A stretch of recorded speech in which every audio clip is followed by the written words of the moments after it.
appreciative of that and never take it for granted. So, everybody ready? Yep. Okay. So, Lieutenant Eric Jackson, ERICJACKSON, City of South Fulton Fire Rescue. Okay. So, right now our firefighters are still in the process of accounting for some victims that came as a result of this early morning house fire that we had. Just to recap very quickly, we received a call approximately 4:42 this morning of reported house fire over here at 7250 Oswego Trail here in the City of South Fulton. We got here and there were heavy smoke and flames coming from practically every window and door from this home. So our firefighters fought a defensive fire from the very beginning. At the same time, we were gathering information as much as we possibly could to find out what literally was going on. So what we were able to find out moving forward was there were 5 individuals that were transported to Grady in stable condition. There were another 2 that were transported via private vehicles, and then there were 4 people that were unaccounted for. So that was where we really started digging in to try to figure out where those 4 unaccounted people were. As of this moment, we have accounted for 2 of the 4, 1 male and 1 female. We're currently digging through, combing through this very much unstable structure to account for the other 2, which has been shared with me is a female and a juvenile. Now, at this point, no names, no ages have been given to me at this time. That part is going to be rather lengthy because of the identification process. So that's where we stand right now. Our investigators are going to work here until the sun sets, and then once that happens, we will cease operations, and then we will pick up first thing in the morning, roughly somewhere in the neighborhood of 8 a.m. or as the sun is coming up. The house is, and a lot of credit really goes out to our firefighters. I mean, I know you all understand we do this every day and so forth, but each case is always a little bit different, and because the house burned so badly, there's a lot of unstable structural members in there. Floors are burned out, staircases are gone, the back side of the house is about practically gone. So we have to work through that, and we want to make sure that our firefighters are as safe as humanly possible when they do this. So that's where we are right now, and we just continue to work as hard as we can to account for the other 2 victims. I'll say this too, again, we don't have any idea as to exactly where they are. So we're literally going through the house piece by piece, bit by bit, and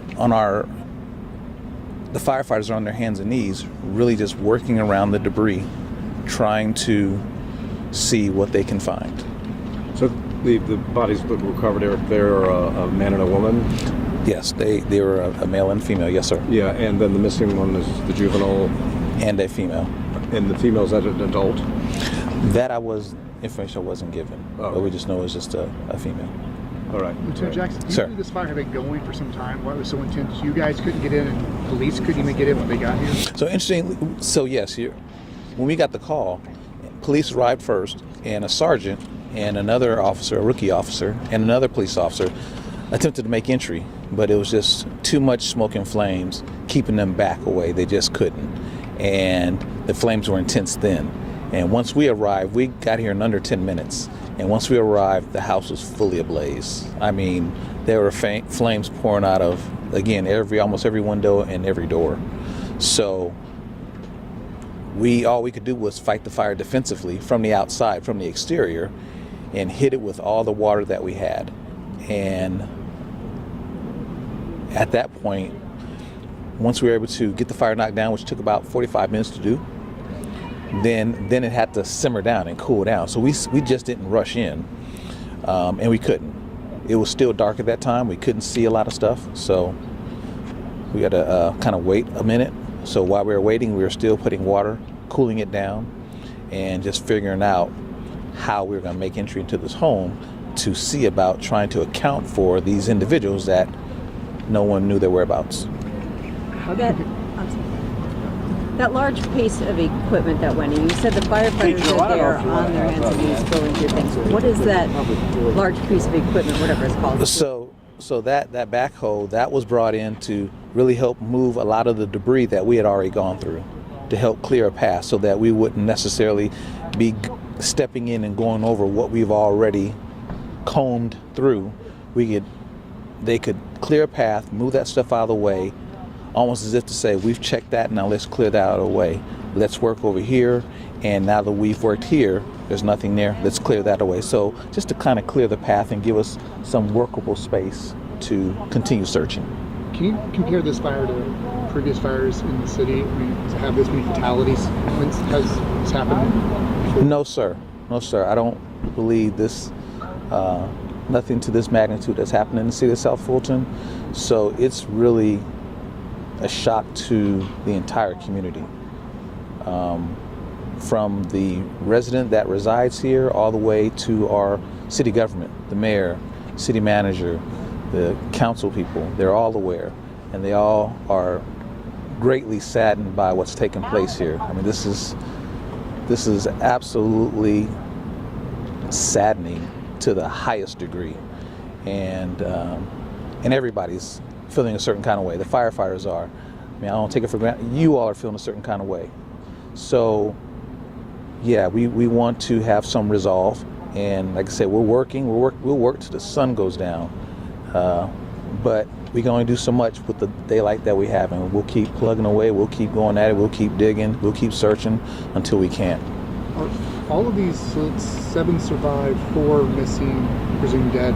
Are all 11 of these people kin? Do they all live here together? Any idea?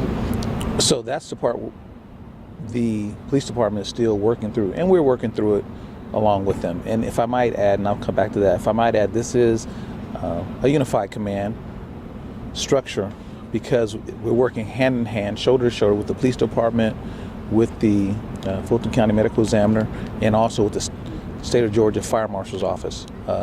They were brought in to help assist us with trying to determine cause and origin as it relates to the fire. I'm sorry, and ask that part again. I'm just wondering, do you know the relation? Oh. Did all these people live here? So that's been a part of it. There's been a lot of conversations with individuals that have been, standing around, gathering, so forth and so on, trying to figure out just what the relation is. I don't know if it's all one family, 2 families, a family and some friends. Still trying to figure all that information out. Now it's all still preliminary.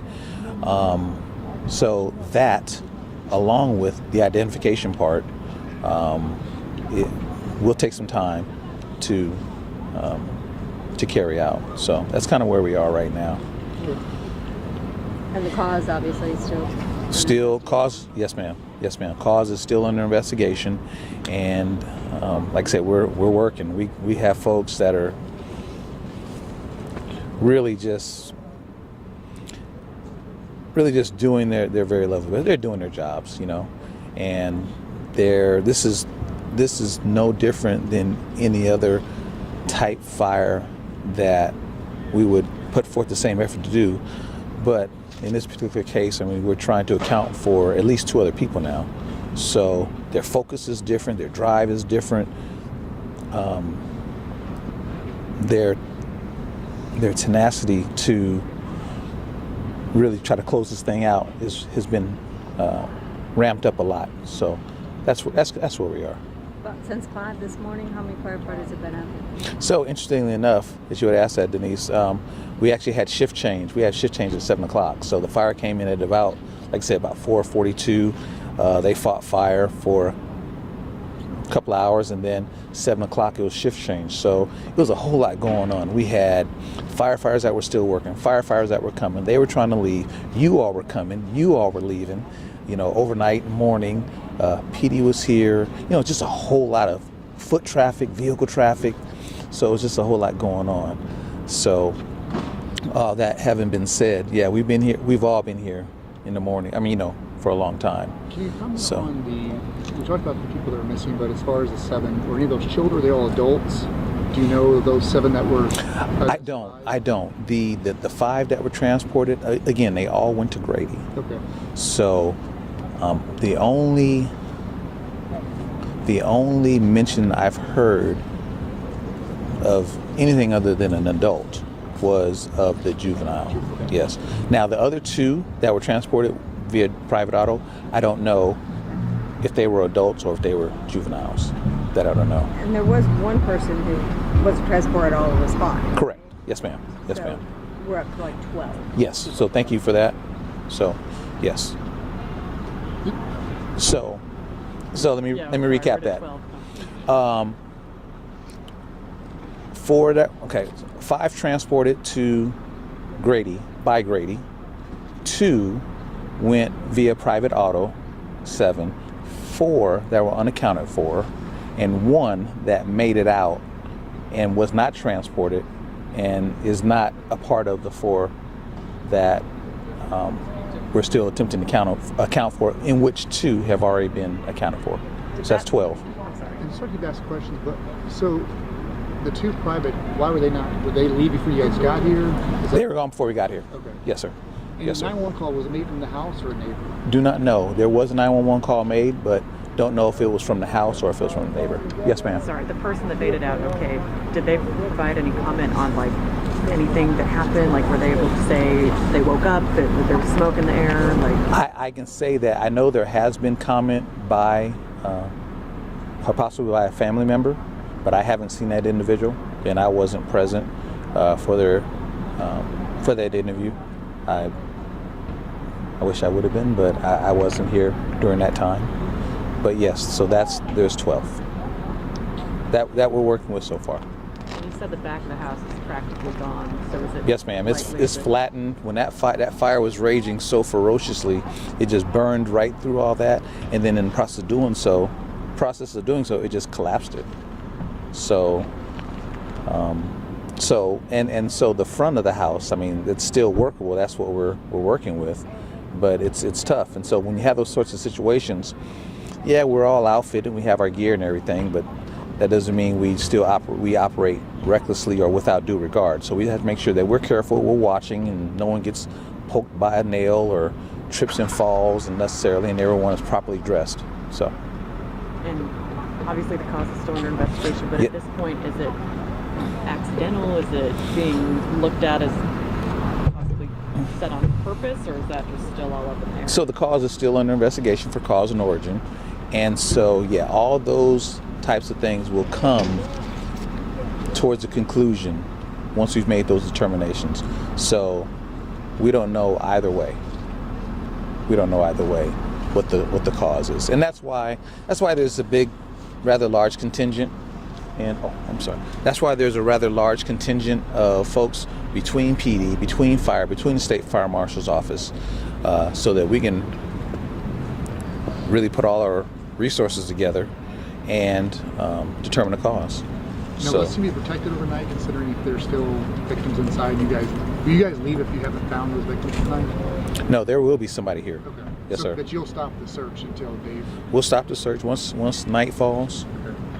Okay. Again, once it goes all the way down to practically where we can't see, we'll stop, and then we'll resume in the morning. But yeah, there will be. You better believe there will be. So that's where I am. Appreciate it. Absolutely. Hope it answered all your questions. Thank you. Okay. All right. Cool. I wasn't even trying to tweet. We're supposed to be doing. Yeah, I know.